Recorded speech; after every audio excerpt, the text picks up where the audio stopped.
வணக்கம். இப்போ நம்ம மாங்காய் பச்சடி பண்ணலாம். அதுக்கு நான் ஒரு ஸ்பூன் தேங்காய் எண்ணெய் விட்டுக்கிறேன் தாளிக்கிறதுக்கு. நல்லாயிருக்கும், தேங்காய் எண்ணெய் விட்டால் நல்லா வாசனையாக இருக்கும். இப்போ கடுகு, உளுத்தம்பருப்பு, மிளகாய் வத்தல் சும்மா ஒன்று எடுத்துருக்கேன் போட்டு அதில் முதல்ல வெடிக்கட்டும். இப்போ வெடிச்சிருச்சு. மாங்காய் கொஞ்சம் ஒரு கைப்பிடி நறுக்கிட்டு அதை போட்டுக்கலாம்.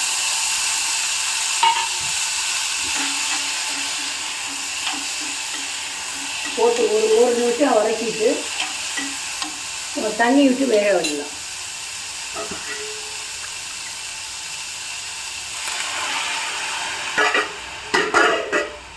கொஞ்சமாக உப்பு, ஏன்னா நம்ம இனிப்பு தான் போட்டு பண்ண போகிறோம். இருந்தாலும் நம்ம கொஞ்சமாக உப்பு போட்டோம்னாக்க அது இனிப்பை தூக்கி கொடுக்கும். கொஞ்சமாக இப்போ நல்லா வேகட்டும். நம்ம மூடி போட்டு வேக விடலாம். இப்போது மாங்காய் நல்லா வெந்துடுத்து. இப்போ நம்ம வெல்லம் போடலாம். நான் நாட்டு சக்கரை தான் போடுறேன், நீங்கள் எது வேணால் போட்டுக்கலாம். இது நம்ம கன்கன்ஸாக தான் போட முடியும். நான் ஒரு இந்த ஸ்பூன்னால் ஒரு 3 ஸ்பூன் போடுறேன்.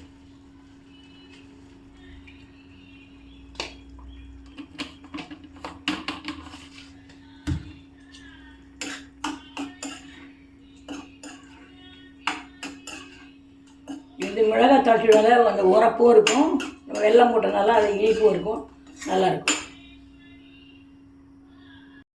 இப்போ ஒரு கெட்டியாகிறதுக்காக ஒரு ஸ்பூன் சோள மாவு விட்டு தண்ணி விட்டு கரைச்சி விட்டுருக்கேன் நான். தனி அரிசிமா இருந்தால் அரிசிமா கூட விட்டுக்கலாம் நீங்கள்.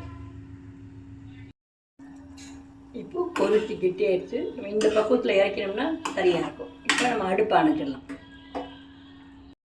இப்போது மாங்காய் பச்சடி ரெடி. இது நமக்கு சாம்பார் சாதம் எல்லா சாதத்துக்குமே நம்ம தொட்டுன்னு சாப்பிட்லாம், நல்லாயிருக்கும்.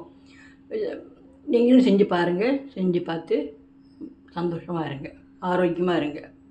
நன்றி.